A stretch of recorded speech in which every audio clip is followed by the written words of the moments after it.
Hello students, कल जो भी लास्ट लेक्चर में किया था उससे आगे करते हैं। आर्टिकल है डिवीज़न एल्गोरिथम। देखो ये थ्योरम है, इम्पोर्टेंट थ्योरम है, थोड़ी लेंदी भी है, समझना।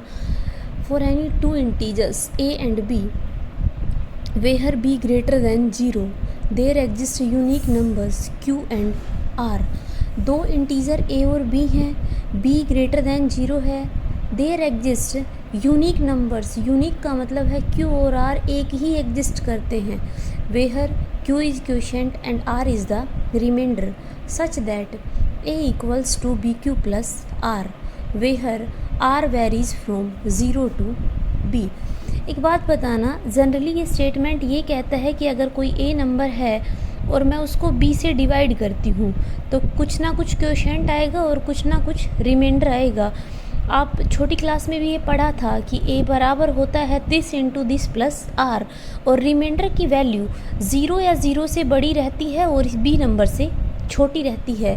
तो यही स्टेटमेंट लिखी है कि for any two integers a and b there exist unique numbers q and r such that a equals to bq plus r where r varies from 0 to b।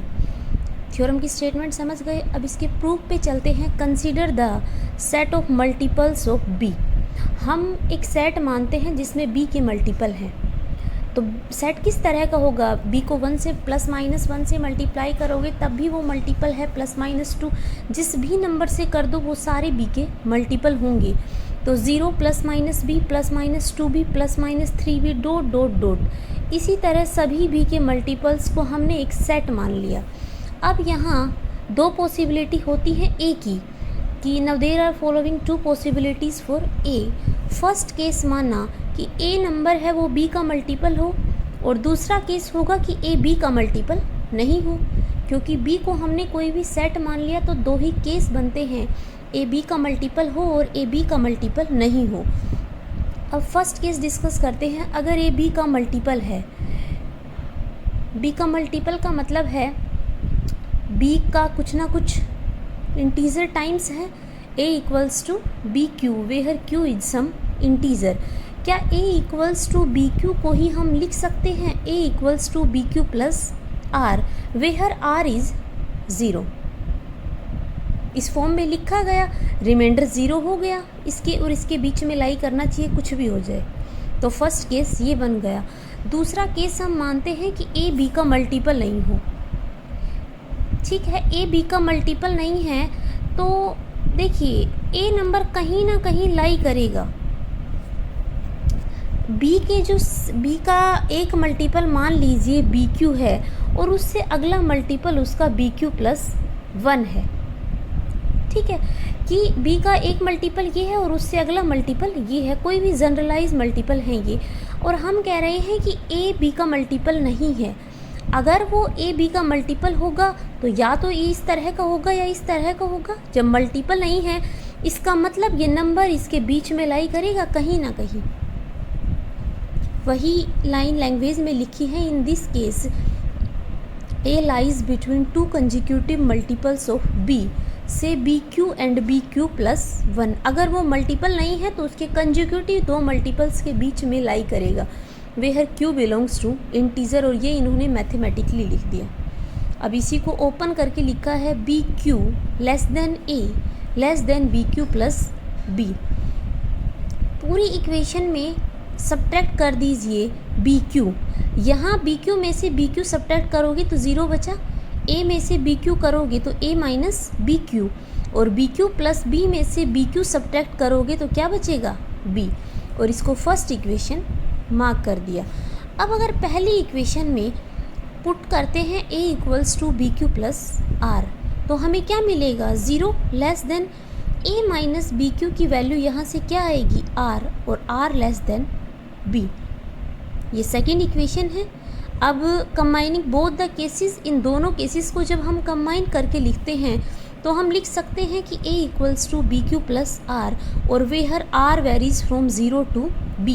यहाँ इक्वल नहीं है, इक्वल इस case से आया है इसलिए equal भी लगा दिया। तो वही है कि hence we have two numbers. जब a को b से डिवाइड करते हैं तो Q और R दो नंबर ऐसे एग्जिस्ट करते हैं जो इस कंडीशन को होल्ड करेंगे, A equals to B Q plus R रहेगा और R की वैल्यू 0 से B वेरी करती है। ठीक है, अब यहाँ पे थ्योरम में एक लाइन है यूनिक नंबर्स की, Q और R जो एग्जिस्ट करेंगे वो यूनिक करेंगे। ऐसा नहीं है Q अगर 2 आ गया और R अगर 3 आ गया तो इन दो नंबर्स के अलावा दूसरा कोई भी Q और R एग्जिस्ट नहीं करेगा, ये भी प्रूव करिए। थ्योरम का एक पार्ट हमने प्रूव कर दिया है, किसी भी दो इंटीजर्स के लिए ये A equals to B Q plus R होता है और R वेरी करता है 0 से B के। क्या किया है एक बार रिकॉल कर लो। Consider the set of multiples of B। A की दो चांसेस बनते हैं A B का मल्टीपल हो, तो मल्टीपल होगा तो इस तरह होगा, यहाँ से इस फॉर्म में लिख सकते हैं और R यहाँ 0 है। दूसरा केस बनता है जब A B का मल्टीपल नहीं हो। अगर A B का मल्टीपल नहीं है तो B के कोई भी दो कंजिक्यूटिव मल्टीपल्स होंगे, उनके बीच में A लाई करेगा।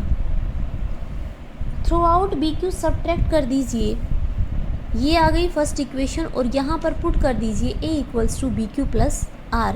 यहाँ से रिमाइंडर की कंडीशन आ गई। इन दोनों केसेस को कंबाइन करके हम लिख सकते हैं। अब हमें यहाँ प्रूव करना है यूनिकनेस इसी थ्योरम में।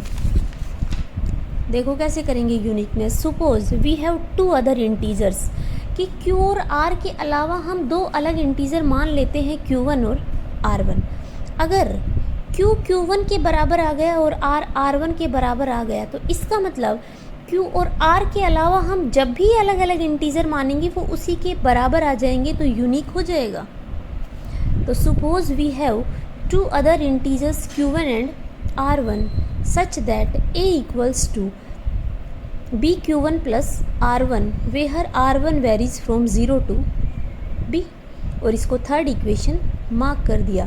From second and third, second equation है A equals to B Q plus R where R varies from 0 to B। तो दोनों की A और A बराबर हैं तो दोनों के RHS बराबर होंगे, बी क्यू प्लस R बराबर होगा बी क्यू 1 प्लस R1। यहाँ से ये इम्प्लाई करता है R माइनस R1 बराबर होगा B into Q1 minus Q, और ये फोर्थ इक्वेशन मार्क कर दी। देखिए अब therefore by definition of divisibility, divisibility की डेफिनेशन से आप इसको लिख सकते हो कि B डिवाइड करता है R माइनस R1 को, क्योंकि जब ये डिवाइड करेगा तो एक इंटीजर एग्जिस्ट कर रहा है और Q और Q1 दोनों इंटीजर हैं तो दोनों का डिफरेंस भी एक इंटीजर वैल्यू होगी। तो यहाँ से लिख सकते हैं कि B डिवाइड करता है। अब एक बात है कि जो रिमाइंडर R1 है उसकी वैल्यू भी 0 टू B है और जो रिमाइंडर R है उसकी वैल्यू भी 0 टू B है। जब दो नंबर्स की वैल्यू 0 टू B के बीच में लाई करती है तो उन दोनों की डिफरेंस R माइनस R1 हमेशा B से छोटा होगा, मतलब उसकी मॉडुलस वैल्यू हमेशा लेस देन B होगी। ऐसा इन कंडीशन से आया है, कभी सोचो कहाँ से आ गया। जब ये दोनों B और 0 टू B वेरी बीच में लाई करते हैं तो दोनों का डिफरेंस हमेशा मॉडुलस लेस देन B होगा। और डिविजिबिलिटी की डेफिनेशन है कि B इसको अगर A B को डिवाइड करता है तो A यहाँ छोटा या बराबर होता है B के, और हम कह रहे हैं कि R माइनस R1 इस नंबर से छोटा है। अब इस नंबर से छोटा पॉसिबल नहीं है, ये तभी पॉसिबल है जब ये नंबर खुद 0 बन जाए। खुद 0 बनने पे यहाँ पे R आता है R1। देखो ये लाइन देख लो, जब A B को डिवाइड करता है, ये डिविजिबिलिटी की डेफिनेशन से यहाँ निकलता है कि A less than equals to B है। A less than equals to B है, लेकिन इस डेफिनेशन के हिसाब से B छोटा होना चाहिए R माइनस R1 से, लेकिन R माइनस R1 B से छोटा है। इसका मतलब डिविजिबिलिटी ट्रू नहीं है, ये सिर्फ तभी ट्रू होगी जब ये नंबर खुद 0 बन जाए। और यहाँ से R बराबर R1 आ गया। इस वैल्यू को हम फोर्थ इक्वेशन में सब्स्टिट्यूट कर दें तो क्या बनेगा, R माइनस R1 दोनों सेम नंबर हैं तो 0 equals to B into Q1 minus Q।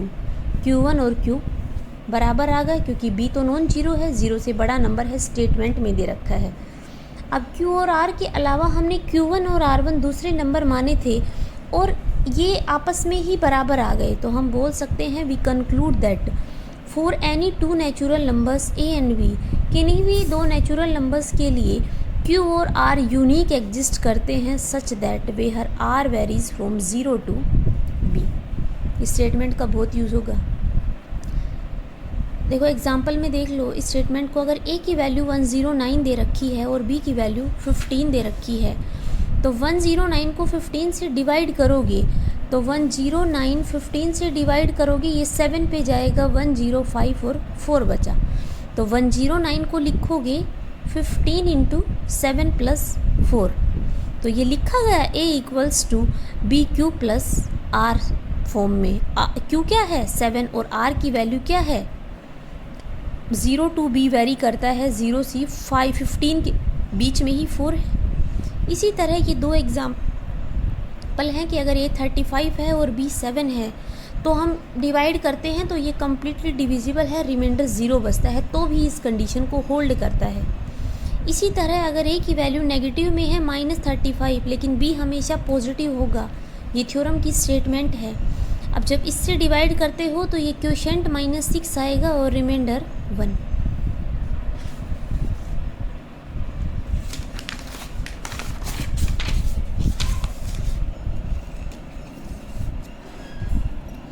Next definition देखिए, कॉमन डिवीज़र। कॉमन डिवीज़र होता क्या है, if A number C divides any two numbers A and B। एक सेम नंबर C है, वो A को भी डिवाइड करता है और B को भी डिवाइड करता है, तो C को ही A और B का कॉमन डिवीज़र बोलते हैं। वही लिखा है कि अगर C A को डिवाइड करता है, C B को डिवाइड करता है, then C is known as common divisor of A and B। ये तो कॉमन डिवीज़र है।